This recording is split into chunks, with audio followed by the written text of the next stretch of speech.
All right, guys. Hey, welcome to the Monday Morning Wake Up Podcast. Paul McClain here, and honored for you to join each and every single Monday morning at 7 a.m. Pacific time. And today I wanted to kind of go back and say, hey, what have I heard from you guys that's really been the most instrumental for your success in helping you go out there and serve more clients? At the end of the day, that's what we're about, serving more families and helping save agents, giving them a shot with us with high comp and to go out there and serve more clients as well. And so over the past, I guess 14 years now, I've messed it up a lot. I've gone out there, had 9 no-shows, 12 no-sales in a row. And in those moments, I was always trying to figure out, how do I get a little better? How do I grow? Plugging into podcasts, taking notes, record myself, going back, and just really trying to perfect what worked for me.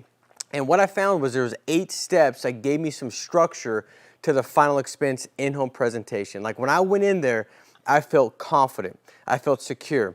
And I guess for the most part, because I didn't have any experience or a lot of it to really kind of pull some confidence from, I had confidence in the fact that these were steps that I had kind of gleaned and grabbed from different top producers. These are some things that I kind of put in place, and I was like, this just is the way it makes it flow, right? So when I went in, I wasn't getting lost, getting distracted, losing focus. I wasn't getting sold by the client. I wasn't down their path. I was able to lead, guide, and direct them, all right? And so for some of you that are looking at this whiteboard right now, all right, and you're already kind of disqualifying the credibility I've got because you're looking at my penmanship. And I said, if penmanship would be a disability, I'd have one, right? I could ask for SSDI, but it ain't, all right? And so don't focus on the penmanship, focus on the concepts, because I promise you these will make a big difference. And to the tune of when I was out there in the beginning trying to help 20-30% of the clients I sat with, and then at the end really get into a level because they asked for help, I had my mind right. I knew exactly who I was and who they were, and I understood these 8 steps. I was able to go out there and really, serve and help about 90%, if not more, of the clients that I sat with each and every week. And these really kind of, teed me up to do that. So as we get into it, I want to first start with, you got to know who you are. All right, so knowing who you are is understanding that you are the professional that has significantly more value to offer them than the value you get in the form of a paycheck. Not every person gets that. So if you're out there peddling carpet, right, or selling some knives or whatever it is, you're not changing that person's life. They might be able to cut the steak a little bit faster. But with what we're doing, we're helping somebody when they're going to go through the hardest time in their life, when they pass away and they wake up and everything about their life is now forever different. Right? That emotional shock that happens, and then coupled with that financial devastation of what do I do? How do I pay the bills? Guys, that's what we step in and serve with. So if you don't know that, right, what does that look like? You go and you say things like, if you wouldn't mind, if it'd be okay with you, you're really subservient, opposed to going in, taking control, having dominion in that appointment, and being the professional that everybody wants to have, which is a confident person that's going to lead, guide, and direct them, right? If you go to a doctor, you want the doctor to be like, well, I think you might have, I don't really know what you have. Let's Google it and we'll figure it out together. You don't want that.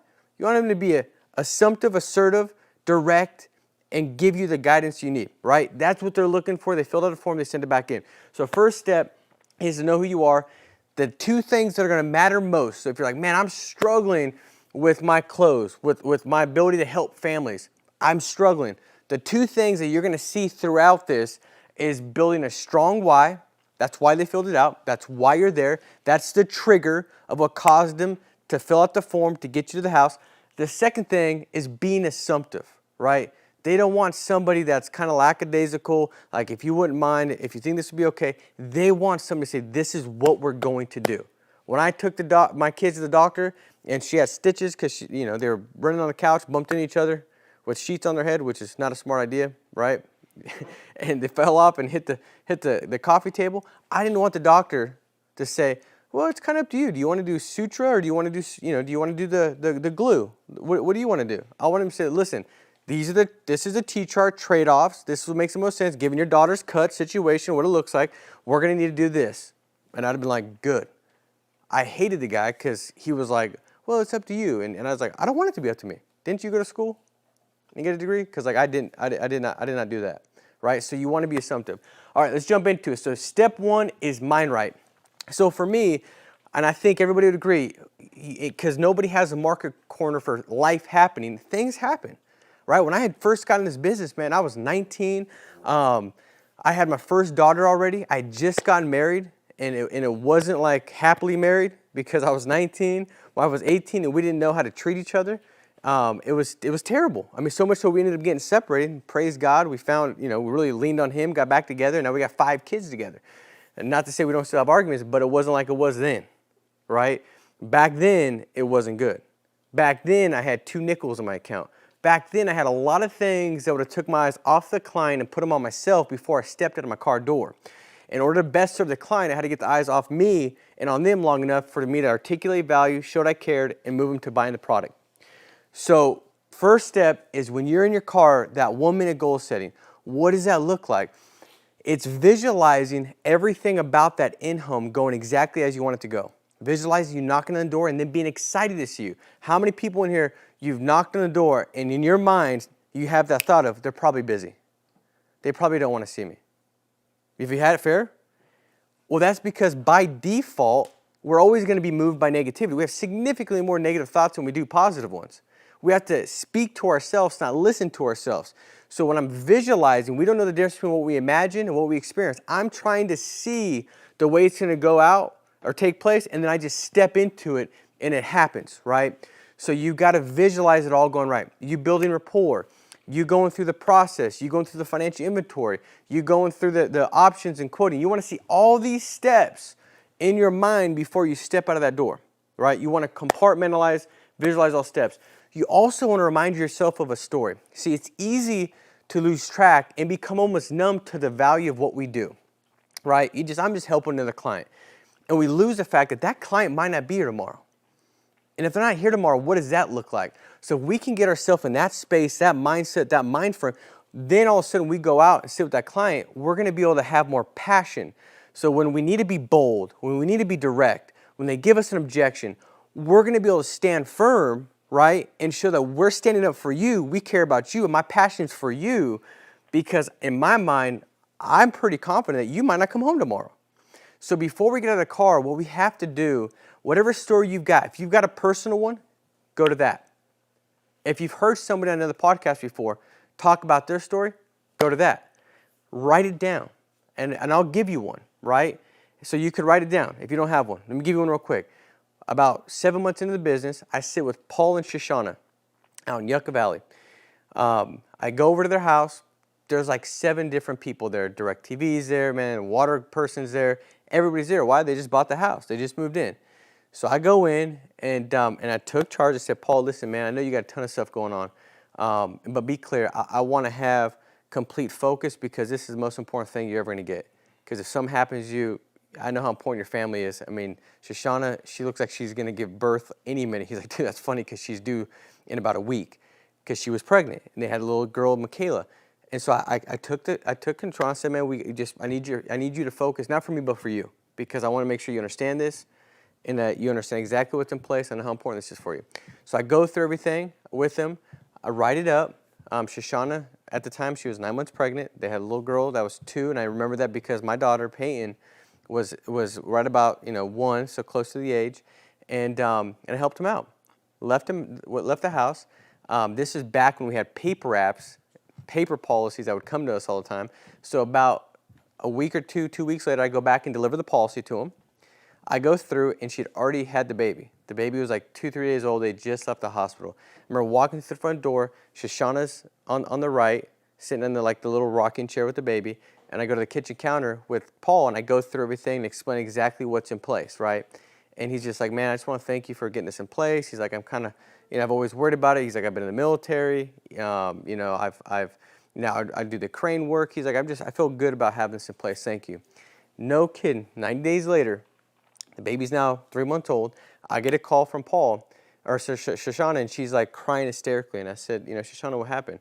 She said, Paul was in his crane, hit a power line, jumped out of the crane. The power line hit him and electrocuted him to death. She said, he's gone, and I don't know what to do. Now, Paul was the main breadwinner. Shoshana never worked. I couldn't bring Paul back. Nothing I could do. I couldn't fix that emotional hurt she was going through. But in that time of her going through all that, of going through the fact that telling the girls, Michaela and her little baby, that daddy's never coming home, for me to be able to step in and give a check that's going to pay off her mortgage and give her time to breathe more and to figure things out, where she doesn't have to go worry about getting 2 jobs the same week that her husband passes away. Because what would happen if she didn't have it? That's what would take place. Does that make sense? And so that's what we do. So I would remind myself of that story before I got in my car every day. And to me, that client I was sitting with, man, that was Paul and Shoshana. That could be them. So I convinced myself. So before I get out, convince yourself, if you knew without a doubt that he wasn't going to come home tomorrow, maybe like you got a dream, you're like, I feel like it's 100% going to happen, then would you take an objection? Then would you let him treat you as anything below the person that's really going to take care of his wife and kids, but the check that's going to allow them to survive? Would you then let that happen? I don't think you would, right? So that's how you get your mind right. Next thing is this. When you step into the door, I reminded myself as if they had a sign over their head that said, make me feel special, right? And I wanted to be authentic. The worst thing is like trying to build connection and rapport and it's not authentic. You do it just because you think it's a part of the 8 steps, which it is. But if it's just to do it as a formality or just to check it off, it's going to be a negative, not a positive. But I can tell you this much. If you can build good rapport, you can't convince until you connect. Meaning that I can't influence you with the thought process I've got unless I've connected with you. Then I can kind of convince you of the thought process that you should have based off the one I have as I go through everything in your financial inventory and figure out your situation, right? So as you go through that, remember there's 3 things: occupation, recreation, family. If I go in and they had a beautiful house, I knew that he probably, had a lot of passion behind his job and career. If he was doing really well. I say, man, Jeremiah, dude, beautiful house, man. I mean, I walk through a lot of doors all day, every day. Some it's like I gotta feel like I gotta wipe my feet on the way in, on the way out. Is that how it works? On the way out of the house, right? Your house, man, it's beautiful, dude. What do you do for work? And guess what? He loves to talk about, or she loves to talk about what she's doing. Or if I walk in and they've got like Los Angeles Rams flags and, like little bobbleheads everywhere, do I talk about it? Like, man, how excited you were. Did you like them before they went to St. Louis, or one of those bandwagon guys? Don't lie, dude. I can read people. I do stuff like that. Why? Because it's funny and it makes them seem like this dude ain't just trying to build some fake rapport. I'm kind of like, messing with them. Got some sarcasm. Does that make sense? And people like that. So I'm trying to connect. Family. If I walk in, older lady, and she's got all these pictures of her grandkids everywhere, man, I talk about that. Like, man, how many grandkids do you have? You're like Sarah. Is your husband's name Abraham? Like, that's incredible. You know what I mean? I'll say stuff like that. And if it works and it's funny, guess what? I do it all the time. And it never seems like I've done it for the first time. It's like if you go to Vegas, what's that show, Circus? Is that what it is? Circus Soleil. That's what it is. And I wanted you to say it because I've said it 4 times. I always say it wrong. So when you go, you're not like, wow, it looks like they've done it a billion times and it's unauthentic. It seems like it's real, it's authentic, they're passionate, it's entertaining, it's captivating. When I go into the house, I'm on. Does that make sense? And if it works, I keep doing it. And then I'll even ask, and somebody says yesterday, it was a great point, like ask for advice. Like, man, you got 7 grandkids. Now if you don't, you don't, but like I've got a bunch of kids, I got 5. So I'd ask like, any advice? Because you got 13, are any of them in prison currently? Well, no. I said, well, I got 5. I'm hoping none of mine either. What advice you've got to keep them out of prison? You know what I mean? Like, I want to ask, and then guess what? We're connected. We're connected. And the thing is this. You want to be more interested than interesting. Let me articulate that. So, like, me being interested, Jeremiah's like knowing about you. Like, dude, when did you start playing basketball? How long ago? Were you always that good? You sucked before, right? How many kids do you got? What are the ages of the kids? You married? Been married before? Just knowing about you. Interesting. See, people, guess who they're more interested in? The person that they're most interested in the world? Themselves. That's why like you is like the most popular word, the best word you can use is, hey, you, because people are interested in themselves. Now, when I go and I'm trying to connect with you, I'm not trying to talk about myself, but in the beginning, I screwed that up. I wanted to tell them all about my kids and this and that.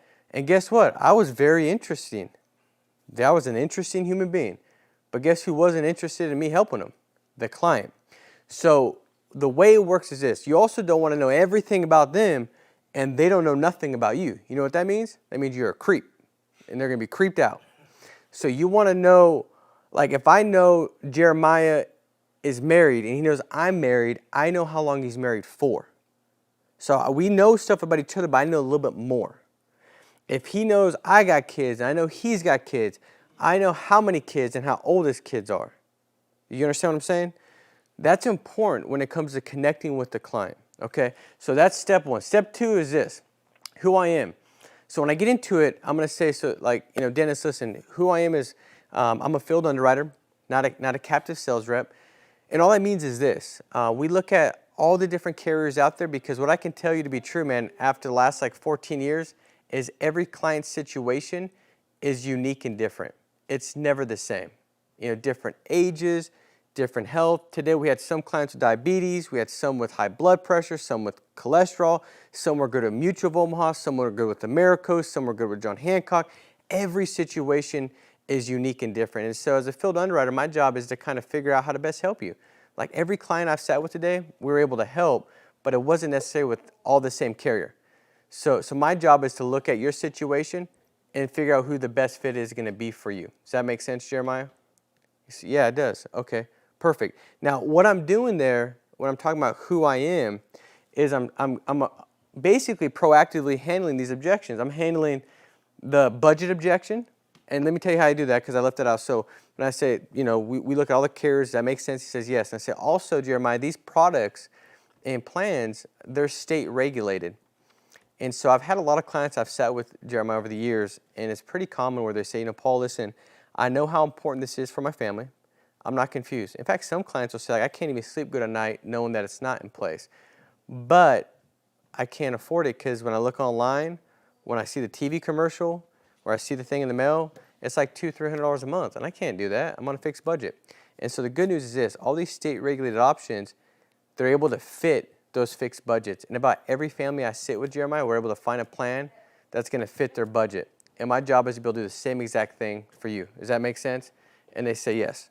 So this is how I do that. Now, once I've gone through that, I've overcome the budget objection because, and this is a big deal because guess what? If they're thinking the whole time that they can't afford it, do you think they're listening to me at all? No. So the importance of being proactive to handle objections that might be clouding their, or plugging their ears or clouding their vision on what I'm going to provide for them is because if I don't do it in the front, when I start getting into the financial inventory and going through these questions that build the value, that paint the picture, they're not staring at it because they're still thinking about, I probably can't afford it. So they're trying to like almost keep their guard up and justify why it's really not. I understand that picture seems vivid, that seems real, that seems like what's going to happen, but let me try to figure out how it's not going to be that bad because I don't think I could afford it in the first place before I even showed the budget or prices. Does that make sense? It's kind of like I remember going into a client's house one time, and no kidding, I don't know if you've been there, but there was like, I don't know if they had like 98 dogs, but there was dog crap everywhere. Like, dude, I was like it was landmines, bro. Like I thought I was gonna lose a leg walking through this place. It was everywhere. And by the way, when I sat down, I just saw them looking at the dog crap that was everywhere. Because guess what they probably did? They forgot I was coming over. And I knock on the door. I'm way too presumptive to not get in the door. They probably were like, you know, you can't come in. I was like, no, it's no big deal. Shoes on or shoes off, and walk in. There's dog crap everywhere. So I knew if I don't address that proactively now, they ain't going to listen to me building the value because they're thinking the whole time, this dude's judging our dog crap. He's judging us. So I said, listen, guys, you got a bunch of dog crap everywhere. Did you notice that? And they're like, yeah, we're so, I said, no. I said, I'm so glad that you didn't. You know why? They look at me real funny, like, why? I said, the other day, and I'm not making this up, I walked in the house, and in our kitchen, right on the floor, a bunch of crap, right on the floor. I thought, what the heck? Now, the problem with that is this. I don't have a dog. So I walked over, my 3-year-old walked over, and she just dropped one. So at least you got dog crap. I got like human crap at my house. And they start laughing. It's no big deal. But you got to proactively handle the objection before it happens if that objection is going to cloud them from hearing what you're going to provide with the questions you ask and the picture you paint. So budget objections, shop around. That also covers the shop around. We use all these different carriers. So I'm proactively handling the shopping around. Like, well, shouldn't we always, I've always heard get multiple options. I'm overcoming that, what they've heard or initial thought that they've heard by handling it that way. The third thing is wrong perspective of me. The reality is this: when I step in the door, I can't change how the client sees me. I can't. Their perception of me is going to be derived from whatever they've experienced in the past or whatever they heard, right? They might have experienced somebody coming over and selling them like a vacuum, and they were pressure. Now when I go in the door, they kind of tie me to them. But everything about what I say and comes out of my mouth from that point I walk in the door until the point I walk out of the door, I can articulate and communicate where they start to see me the way I need to be seen in order to best help them. And the way I see myself is I'm a professional, I'm the doctor, they're the patient. So if that's the case, when I say stuff like, we use all these different options, everybody that I sat with today, I was able to help. I'm using the herd concept. Everybody we sat with today, I was able to help protect, but it was different carriers and different options. So guess what? They're starting to shift me from seeing me as a salesperson, because I said I'm not a captive salesperson, I'm a field underwriter. So I'm giving them the right perspective of me. That makes sense? All right, point 3 is this: 3 reasons why. And again, in every point, I'm trying to bring the why and keep the why right in front of them. Because people buy when the emotion is high and it's backed by logic. People, you see, emotion leads to motion. You can't get people to move unless there's truly emotion there, right? And so I got to get them to see. So I'm going to bring the why in all 3 of these. So this is how I do it. I say, listen, now Jeremiah, most clients that send back this request, it's usually for the same exact 3 reasons, or one of the 3 reasons. And Jeremiah, the first one is to make sure that when they pass away, their final expenses are covered, that it's taken care of. And the reason why is that's the first thing that you're going to go through, is when somebody passes away, that same moment, they're kind of hit with like, oh my God, like, what do I do? Like, every bit of my life has been lived with this person, my spouse. Like, when I wake up, I see where their coffee cup is. That reminds me. When I go to bed and the conversations we had before we go to bed, that reminds me. Like, every bit, my partner, my life partner, the person I've lived life with is gone. That's what they're going to be hit with. But the thing that follows that right away is final expenses.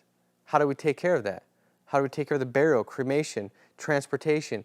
What does that all look like? And so most clients that sit with Jeremiah, that's something it's very much on their mind, is wanting to make sure when they pass away that the final expenses are taken care of, so that they don't have to financially stress and make those decisions to figure it out and do a GoFundMe, all these different things the moment they lost their spouse.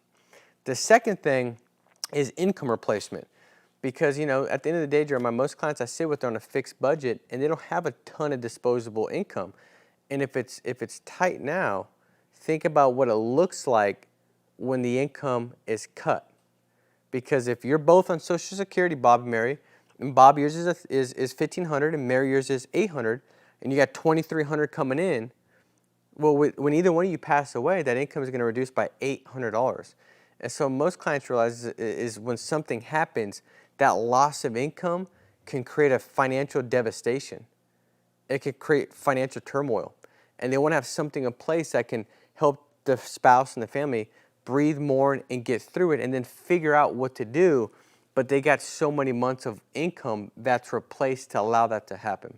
The third thing is leveraging a legacy. I've had a lot of clients, Jeremiah, they say, you know, listen, you know, we have so much disposable income coming in each month. Maybe they already have life insurance or they don't. But they say, when I pass away, I want to just leverage what I've got and leave more. So instead of having an extra $100 a month going to my account, I'd rather get a plan that's going to leave a tax-free benefit to my kids or grandkids, or leave it for the college, or leave it for donation or to church charity. They want to just leverage their legacy when they're gone. So for you guys, you know, because every family's situation or desire is a little different, but are all 3 important to you? Is one more important than the other? What's the most important for you guys? And they choose. Now, what I didn't say was, why did you fill the form back out? Why did I not say that? Because I'm not going to ask an open-ended question that gives them the ability to give me a stupid response, right? Stupid response is like, oh, we just saw it, we just filled it out, just kind of get some information on it. That's a dumb response. But if you ask a dumb question, you get a dumb response. So my questions that I ask, it's all going to be tied to me knowing the answer that I want. And I know I'm going to get it. So if I say, which one of these three or all three or two of the three, what was most important for you? They're going to tell me. They're not going to say, it was actually the fourth one, the information one. That's not what they're going to do. So I'm going to get the right answer, right? Now, what you want to realize is this. In the three things, do you see how I go into detail about it? I don't just say three things that most people filled out. 1, final expense, 2, income replacement, 3, leverage legacy. Which one was most important to you? I don't do that. I go into detail of why. Usually it's final expense, and the reason why is because boom, boom, boom, boom, boom. Or it's income replacement. The reason why is boom, boom, boom, boom, boom. Or leverage legacy. Boom. Does that make sense? So I give more value because I'm trying to get them to see themselves in the story and reasons of why those people or families just like them fill it out. Does that make sense? All right, point 4, the 3 things we want to accomplish. So I say now, you choose. So Jeremiah says, I think final expense. I say, perfect, Jeremiah. Now listen, there's really 3 things that we want to accomplish today. The first thing is to make sure you can afford it. Because at the end of the day, if it's something that's unaffordable, it doesn't matter, right? Because the only plan that makes sense, Jeremiah, is the one that's there when you pass away. And the reality is this is the most important thing, so we want to make sure it's something that you always have because it's always a good fit. And Jeremiah, I could just tell you, man, we've had clients that have called in, and it's one of the worst situations that we can have in our office, but it's happened. And the spouse says, you know, my husband passed away, Bob didn't make it home last night, or Bob didn't wake up last night. And they say, can you get the process started because we need to have the final expenses taken care of and we need to make sure the income's covered. And we pull up the policy, and Bob called in 4 months ago and canceled the plan, and his reason was he couldn't afford it. Now, Jeremiah, I'm really good at what I do because I'm very diligent to make sure, and we are in our whole agency as field underwriters, to make sure you can qualify and that it is affordable because we never want that to happen. And anything is better than nothing as long as that thing is there when you pass away, as long as the protection's there when you pass away. So first step is make it affordable. Does that make sense? Second thing is to make sure you can qualify. Because Jeremiah, we've had a lot of clients that we've sat with as a field underwriter. We get a lot of it where they say, I've tried to get a policy here and I keep getting declined, I keep getting declined, I keep getting declined. And as important as it is for the family, as aware of the importance that the family has, it doesn't matter because they just can't get qualified. And so even though things look good, a price looks good, they can't get qualified. And so my job as a field underwriter is to go through all the guidelines and figure out based off your unique situation, your health, which one's going to actually qualify you. Because if it looks good but you can't qualify, it doesn't do any good. Does that make sense?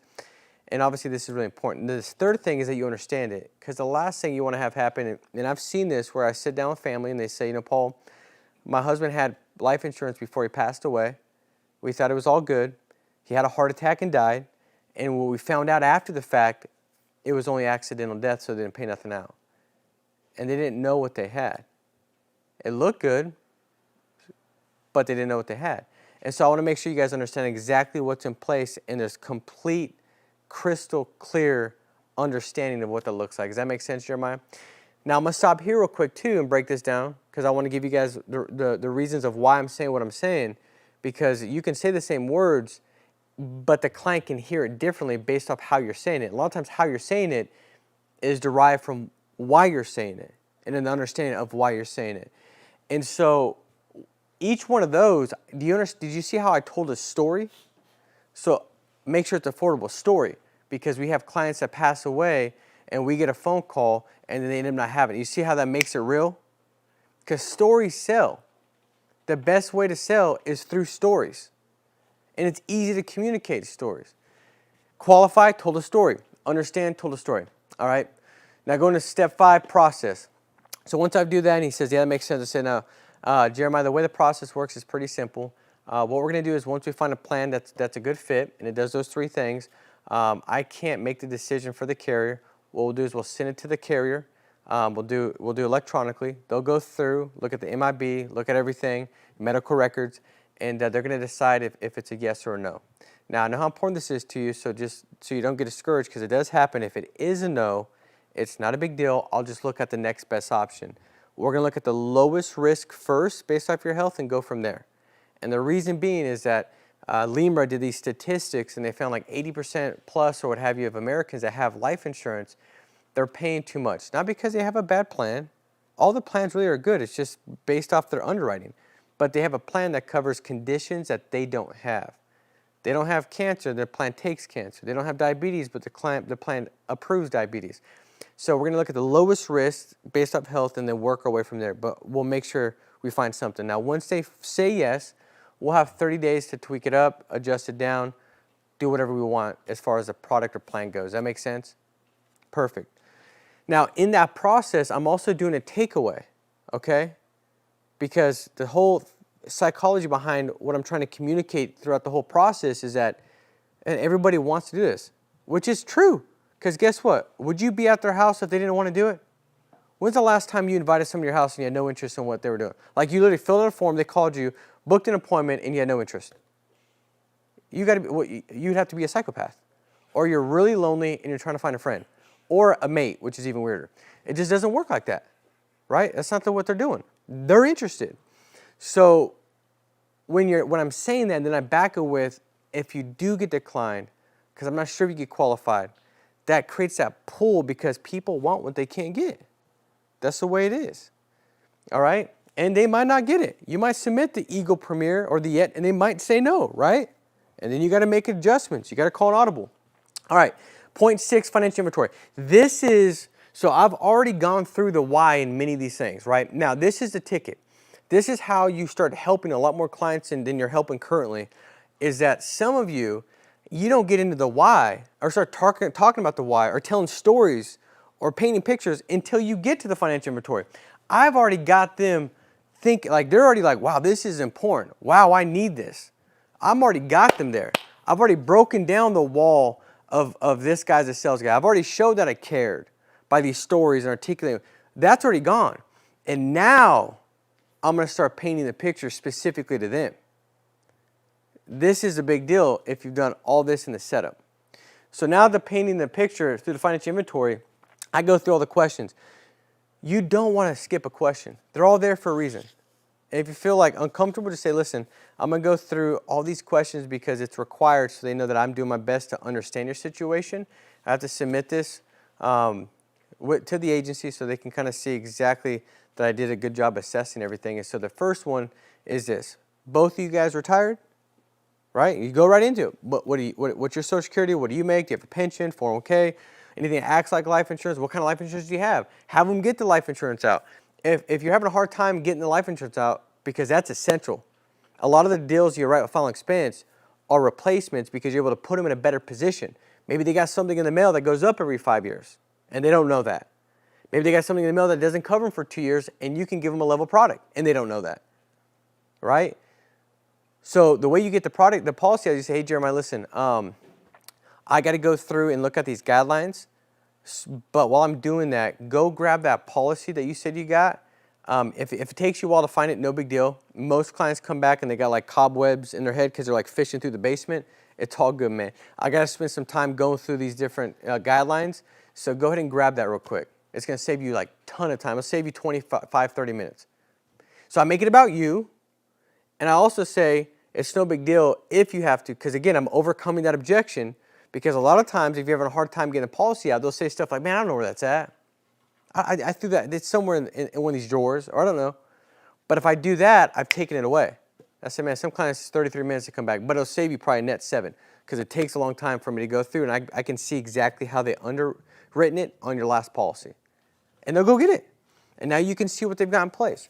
But you don't want to miss any of these questions. Now, what I saw with a lot of clients, a lot of agents, is you get everything painted and then you don't ask the questions that create the true value. The questions is once I've got their income, it's Bob, if you don't come home tomorrow, Mary, the income goes from this amount to this amount. How does that impact your ability to pay the bills and take care of everything? That's a good question. But if you do all the painting of the picture, and then you don't ask a question that allows them to step into the picture and actually experience the emotions of that picture, you miss a boat. See, again, going back to it, we don't know the difference between what you imagine and what you experience. That's why you could have, everybody have a nightmare before? That isn't real. You wake up, you start crying, and I know I did it, and my wife was like, you're crying like a little baby. I said, prove it. She said, I didn't record it. I said, there's no proof then. All right, let's never talk about this again. But she's like, you're like crying like, like whining like a baby, which means my body thought it was happening. It wasn't happening. It was a dream. It was a nightmare. So when you can create that picture and then say things like, Bob, if you don't come home tomorrow, Murray, the income goes from this to this. What does that look like for you? Now, you have to ask with sincerity. What you don't do is say like, dude, it drops $800. What are you going to do then? Like, that doesn't work because now it's like manipulative. You're like, what the heck? I'm going to punch you in the face. What I'm going to do? How about we fight instead of going through this process? But you want to ask it with sincerity. Like, I care. I'm compassionate. I want to, like, what does that look like for you? Because I'm here for you. And she says, now the thing is this.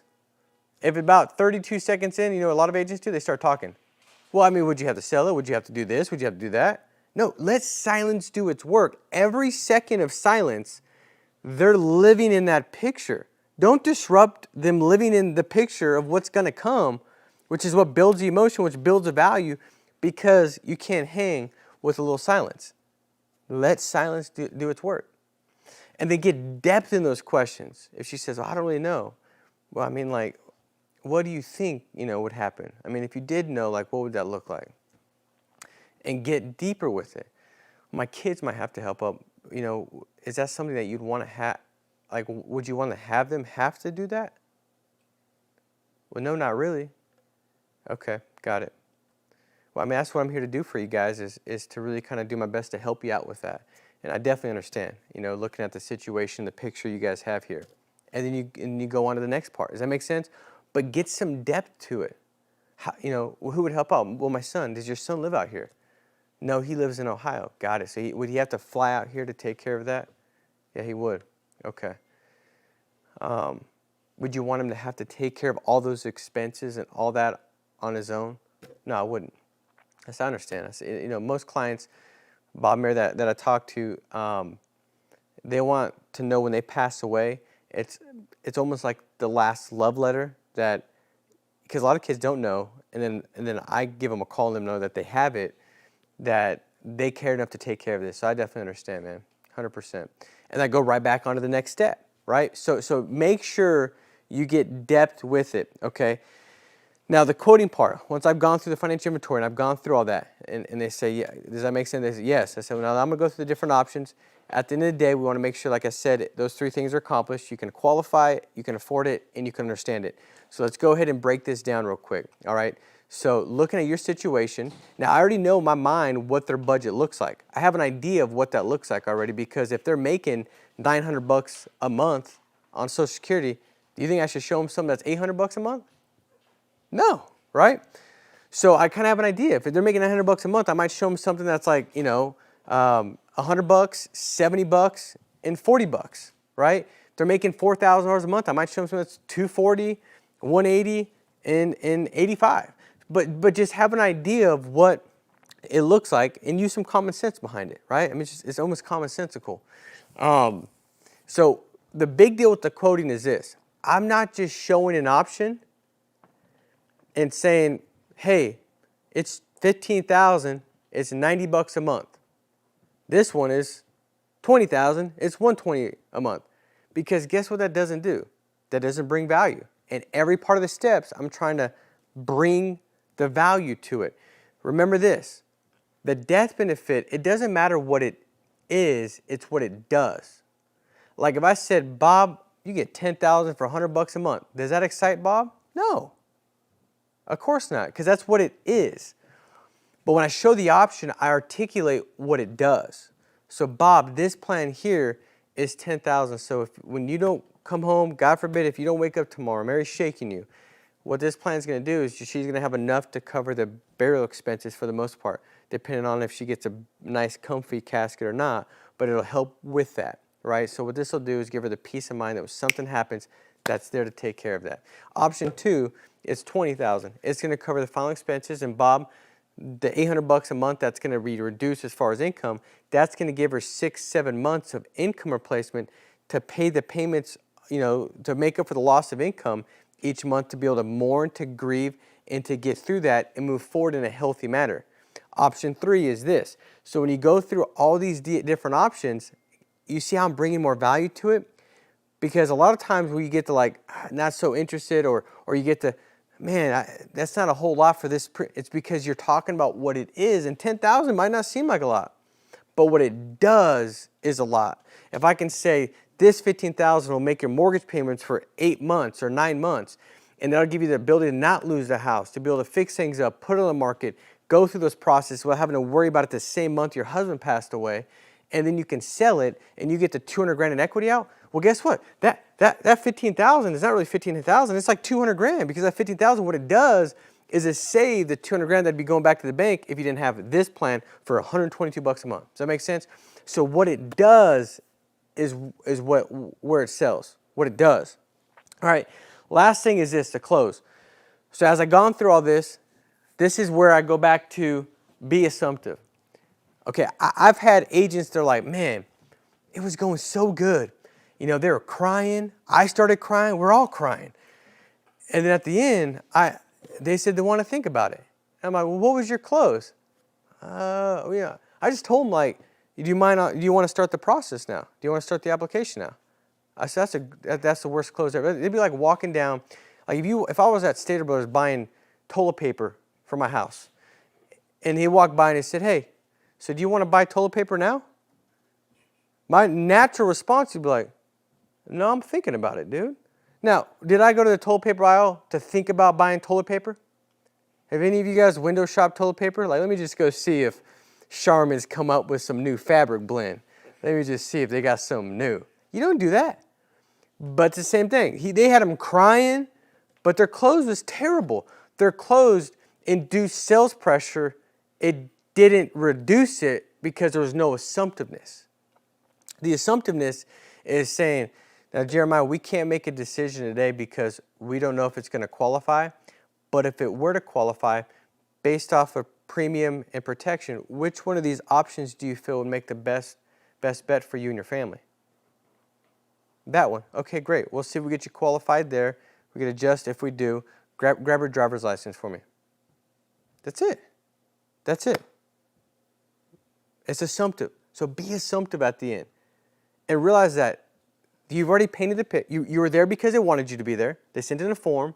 They understand how important it is. You've gone through and articulated all the value. You've painted a picture. They've lived in the picture. They understand what their situation looks like.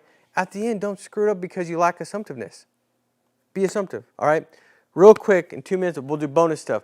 Key phrases that you'll hear is most families, about everybody in your situation. And that's crucial, because that's like the whole herd concept. Man, like, Jeremiah, most clients in your situation, or I had a client just like you that, just had one Social Security coming in, and their spouse had already passed away. And this is kind of what they told me, and this is kind of what they were looking at, and this is what we ended up doing. Because people want to feel like they're not on an island. They want to feel like you've serving and you're helping, and you've seen people just like them. And guess what? They want to do what people just like them do. So the first, these are just key phrases. Next one is, does that make sense? That's kind of like a trial close. You're trying to figure out, are you tracking with me? Are you with me? Does that make sense? Right? Well, I don't know if that does or not. Well, then you can go back and articulate and drive some more depth, tell more stories, build it back up. But does that make sense? It's just to kind of see, like, are you with me? Yes, yes, yes. Give them a pattern of yeses, right? Next one is this. You want to teach them how to treat you. All right? So as you go through everything about this process, these steps, should get them to want to treat you in the way that you need to be treated. Every one of them, right? No matter how they saw you when you stepped in, they should now be seeing you the way you see yourself, which is a high-level professional that's bringing significant value. Significant value. Now, if I somehow throughout this process get any kind of inkling that you're not really seeing me as a person of value. You're kind of treating me still as a salesperson, and I kind of feel that. I'm going to stop and I'm going to just ask a question, and I'm going to go through this term versus whole life thing real quick, that as I go through it is me getting you to see me as I need to be seen. The way to work is this. So Dennis, do you know the difference between term and whole life? Most clients say, well, I think so. I'll give you a 1-minute class on it for free. So term and whole life. Term policies cover you for just a block of time, right? For just so many years. And so it's like temporary. It'll cover you for 10, 20, 30 years a term. Most clients, I've heard a lot of clients say, man, I heard term was great, whole life sucks. And if they've heard that, it's typically coming from a captive salesperson that only sells term. And then I've had clients, because whole life covers you for your whole life, premium is higher, it doesn't end. But I've had clients say, Paul, I've heard that I should do whole life, and term sucks because it just runs out, it ends. And usually when they've heard that, they've talked to just a captive salesperson that only sells whole life. Now guys, I've filled underwrite, and the reality is they're both good. It just depends on your situation. Depends on what we're looking at, your age. If you're 19, you have $2.32 in your bank account, you need a first kid, do a term. Because when it ends at 20 years, you're still going to, it just depends. If you're a little older, you want to lock it. So what I'm saying is, like, as I go through this stuff, if you've got any kind of preconceived notion of what's more valuable, it's probably because a salesperson spoke to you. I underwrite so I could tell you which one's the best. Now, I only did that story. For one, it did give them some education. For one, they might see me more as a professional. They might see me as somebody that's more educated that can help them, right? But also, I got to get them to see me and treat me as how I want to be treated, which is a professional. Does that make sense? So that's kind of something I always would throw out there if I was just watching you and I felt like you weren't treating me the way I need to be treated. Does that make sense? You want to teach them how to treat you. All right, last thing is this 2 points of psychology that my communication, my goal is to convey this, and through my communication is people want what everyone is doing. They want to do what everybody is doing. The next one is people want what they can't have, which is what we kind of talked about. So that's kind of going throughout the whole process. And so, guys, I hope this makes sense. This is something that will give you some framework as you go out there and serve the clients. But be authentic. Be you, right? The thing that sells the best nowadays is authenticity. Why? Because we're in such an artificial world. Authenticity shines so much brighter, right? When everybody's consumed with social media and the highlight reels, and everybody's got the perfect this, perfect that. Right? When you go in and you're authentic, you're real, you're upfront, you have some self-deprecating humor, you connect with them. That's the stuff that works well. This gives great framework to that. So guys, make it a big week. Be strong. Stay steadfast. Comment below. Share this, like this. Shawn Mike did come out and said that he's now we're going to give $250 a week to 4 people. So $1,000 given out every single week. And so guys, comment below, share this, like it, subscribe, and we'll talk to you soon. Take care. Bye-bye.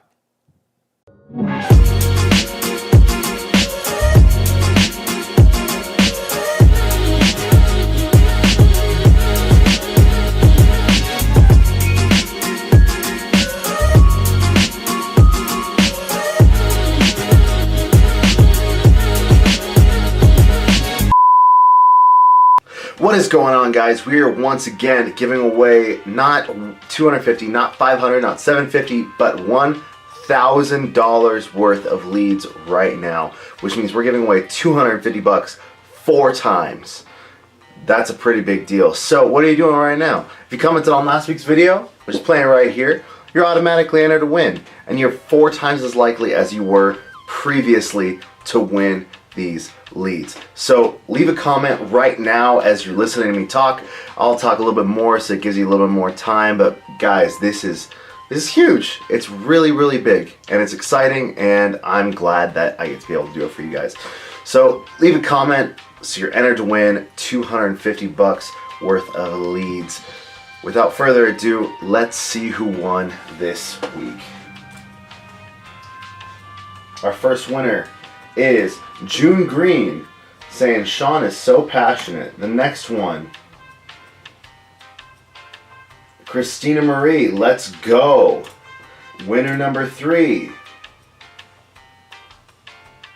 Jonathan Alvarez, thank you, Paul and Shawn. I'm going to change my life. And number 4, who is our 4th winner for this lead credit. Vanessa Barrera, I took plenty of notes. Thanks, Paul. It's that simple, guys. Leave a comment right down below, and you too could win $250 worth of leads. We'll see you next week, guys.